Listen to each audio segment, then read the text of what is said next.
4, 3, 2, 1. I'm John Miglosh for the Wisconsin DMA and the International Society for Strategic Marketing. I'll be heading to Namoa in a couple of weeks out in Boston. And yes, I'm flying there. Pray for my health, but, I just keep going.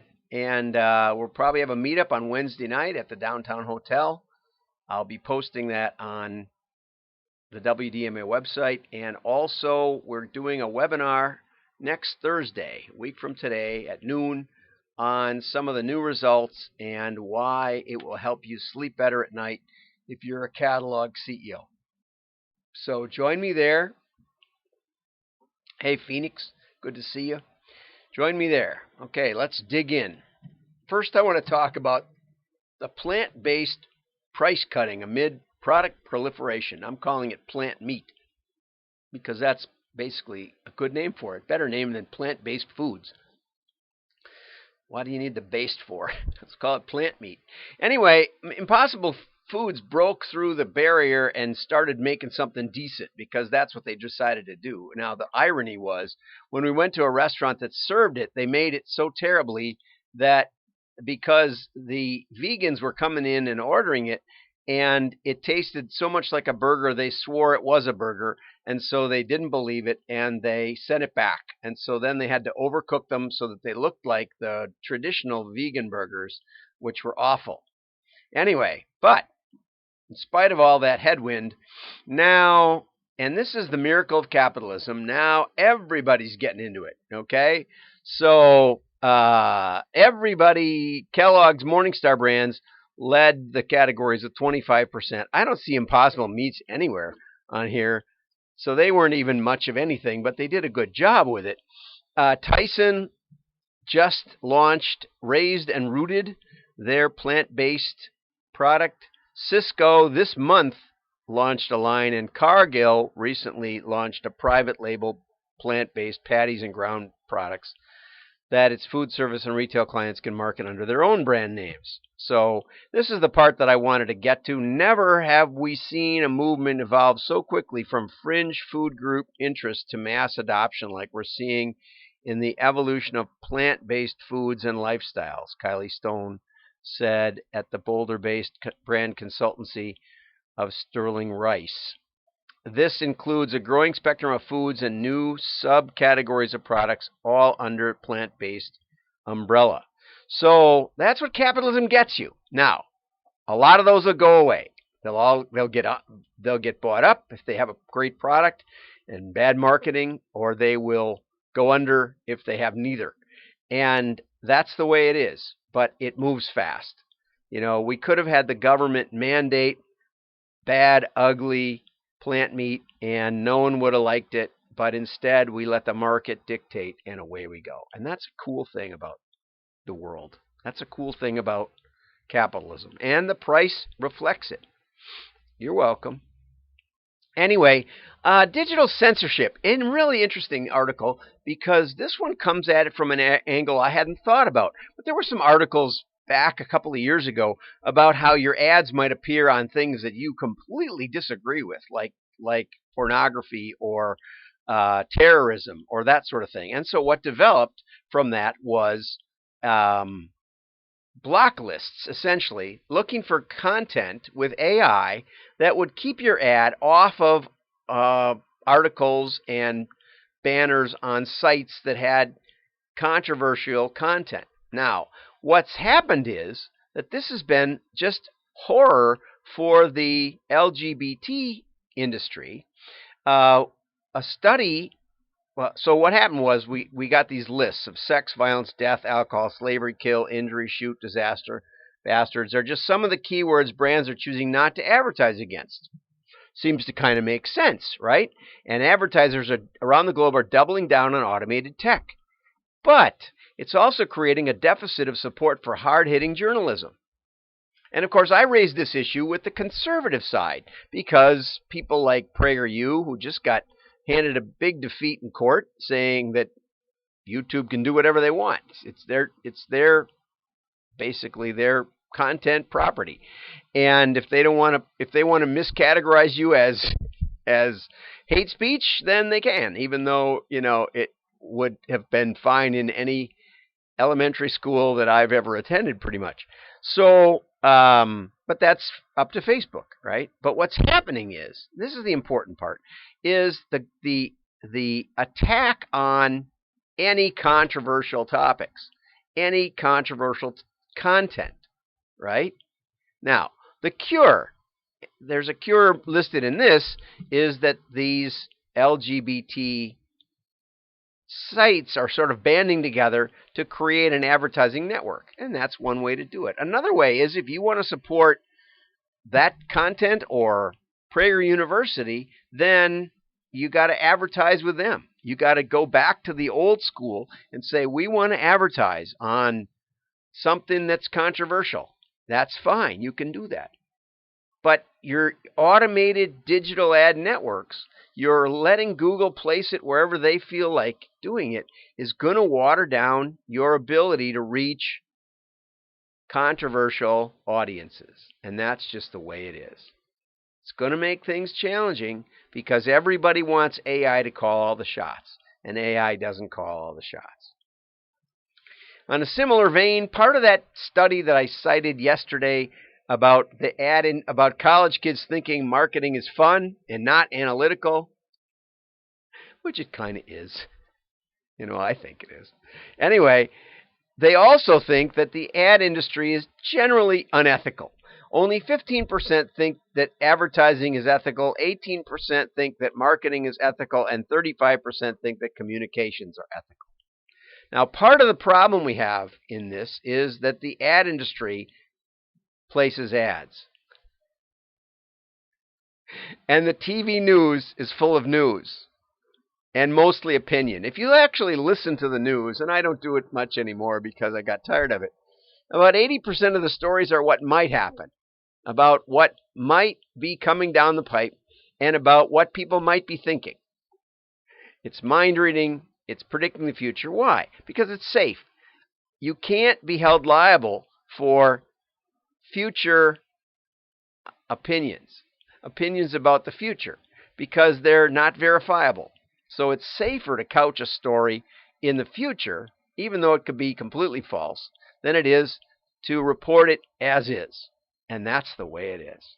So we do ourselves a disservice as an industry, because rather than the headline saying, if you have irritable bowel syndrome, read this ad, the David Ogilvy approach of totally straightforward, we get the opposite. We get clickbaiting and tricking you into this, and people pick up on it, and that's the way it is. Now, this is just a super excellent article. I wish I could do it justice, but Mark Ritson always makes me think, and this is one of the best articles I've ever read from Mark. He says that the link between the coronavirus and the Corona beer will not undermine Corona beer's core appeal. So, ultimately, and I think the surveys are already bearing that out, if you're a fan of Corona beer, you know the difference. You know it's not related to this virus, right? On the other hand, if you don't know anything about beer, you might say, I'll never drink that. Or if you don't like Corona, you will say the same thing. So whether it's moving opinion or not is a really good question. But, well, we'll get into that. Let's go down a little bit further. Now, he says that there's this tension between the brand image and the overall reach of the advertising. I'm going to simplify this article a little bit for you. Okay? And that purchasing is caused by the brand image and not the top of mind awareness. But the truth is there's connection between the two. And that's what he's arguing for in the article. The Burger King's moldy ad is an example of you're actually advertising something that goes against all of your brand image, which is, tasty grill-made burgers, or, flame-broiled or charcoal-broiled burgers. You're showing something that looks absolutely awful. And the truth is, the fact that McDonald's don't mold up for 20 years does not mean they don't taste any worse or better. Right? preservatives is not one of the top things on people's list of why they go to a burger chain. So Mark argues that this is going head into and against the brand proposition, the brand image of Burger King. That they've always argued that their burgers tasted better, and I think they do. And this makes them visually look awful, right? And maybe they're in the stores this way. Who knows? People don't pay attention to the headline, to the byline underneath the image. Most importantly, it got people talking about Burger King. Yeah, and he says, yeah, that's right, but preservative-free is not a main driver of those heading into a Burger King, and this is crucial. What fundamentally drives Burger King's marketing is an inherent anti-McDonald focus, but it's also decent. They taste better, okay? So Burger King's been doing these weird ads, and it's going to go. Burger King spends far too much of its marketing hammering clowns to the bemusement of consumers. Someone must have noticed the different social media stories about McDonald's meals not decomposing and said, oh, well, maybe ours do. Anyway, so should we embrace this inconsistency? Should we get a lot of social media talk? Is that the main goal? And the examples of negative talk are the Peloton wife in 2019 and the Corona beer example. And it turns out, and this is the part that I think is really important, because Mark goes back and follows up on stories. He says the Peloton's management team said sales during the advertising period had been impressive. And feminists were complaining that the wife seemed too submissive and too worried about what her husband thinks about her appearance and what she thinks about her own appearance and all of those things. But if you're thinking about your appearance, then maybe make it fun and get a Peloton. And maybe it's nice that your husband got you one that isn't boring to ride, like mine in the basement, which I kind of bungee corded a computer to. Almost the same. I got outside a yard sale with a free sign on it.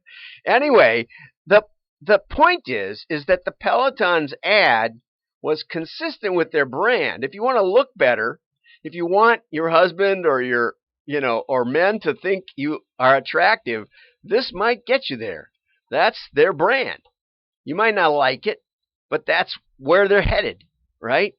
And so salience, this idea of getting a lot of reach, getting a lot of talk about things, isn't just what's going on. Peloton's wife appeared to be incredibly submissive and her husband disturbingly dominant. This uncomfortable medical dynamic did not undermine Peloton's brand values or product benefits. They prove that publicity devoid of anything detrimental to the core brand is good publicity, right? Now, when O.J. Simpson was in a Bronco chase, they said that the Bronco sales would go down forever. Didn't happen. Why? Because the SUV whizzing down the interstate chased by 8,000 police cars wasn't a damaging association, right? It was kind of cool. That Bronco moment, the Peloton wife and Marmite tussle. Marmite actually raised their prices. And Marmite is I think it's a plant-based butter alternative. It's made from brewer's yeast somehow. It's a byproduct of beer that you can spread on your toast. And never seen it in the United States, but I may go find it. And they raised their prices because of Brexit. It was actually invented in Germany and may have come from Germany, so they raised their prices and their sales went up. Made it more rare. So anyway, and people got mad about it, and there was a lot of news, but it increased the conversation about their brand, and it didn't go against their main brand proposition like the Burger King ads. Okay, so salience, people talking about you, can boost your ad value if it doesn't go against what you're trying to go at. Jif did some collectible peanut butter jars, #1 label, and they said Jif is not GIF. GIF is the animated image Jif is the peanut butter. And they had some fun, but it doesn't affect their core value, which choosy mothers choose Jif. Now, it gets to be, here he gets to Gillette. Gillette was one that I unloaded on because, not that I buy Gillette, I have my Persona Blade collection that's going to last me till I die. And but the customer shaming ad that basically men are toxic and need to change, and how that relates to their razor, I don't know, but it did seem to annoy their audience. A significant portion of the brand's male, older, and more conservative target market feel the masculinity they associated with Gillette was now under attack by the brand. It used to be the best you can be, and it had sports stars, right? It was also my point against Colin Kaepernick. Not that he wasn't a spokesperson for, racial equity or issues that matter, but because he was a lousy quarterback. He went 2-16 in his last 2 years in the NFL. Everybody figured it out. Keep him from running, and he can't pass. Now, his stats weren't all that bad. They weren't that much worse than Aaron Rodgers.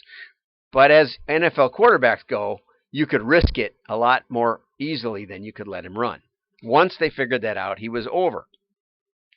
Okay, so Simon Sinek's proven purpose-driven disciples believe that brand purpose always works irrespective of message. No, not true. Every other division at Procter & Gamble grew sales that quarter except Gillette, and the company made subtle and not so subtle attempts to move away from the tone and style of the commercial in later executions, which provides all the evidence you need that was a corporate mistake, plus an $8 billion write-down in Gillette's value that followed, right? So salience is a great thing until it crosses swords with brand image. This is a great point here. At that point, the giant wave of awareness and debate that a marketer was hoping to surf all the way to the shore rears up in a different direction and crashes down upon them in a most unfortunate and painful manner. Absolutely worth knowing. Salience without brand image will do your brand good. Salience that draws attention to core deficit or contradiction versus your image can only do your brand harm, and the more salience, the more harm it does. Everybody should read this. This is really important right here. Thank you, Mark. Mark always explains things to me. Okay. Succulent, flame-grilled, indolent, fresh, and delicious are all at the heart of Burger King's appeal.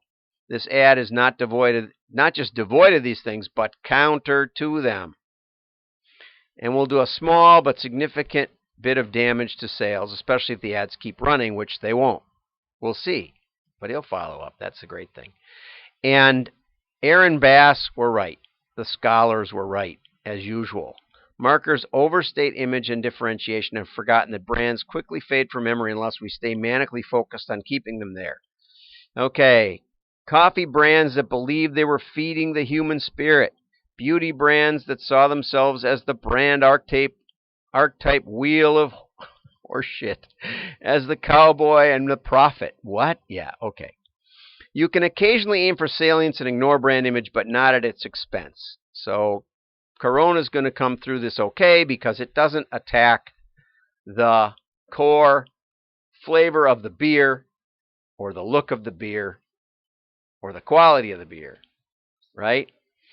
But the main thing is that the reptile brain wins again. And what he means by that is that when you are asked by a bartender, what'll you have?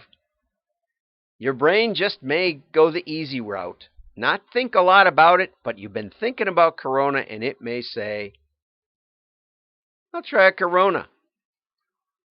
And then Corona wins. But I think they should take control of that situation, as I said the other day. I hope that made you think. Thank you again, Mark. I'm John Miglosh. Like and share. Your friends will think you're smart. Bye-bye.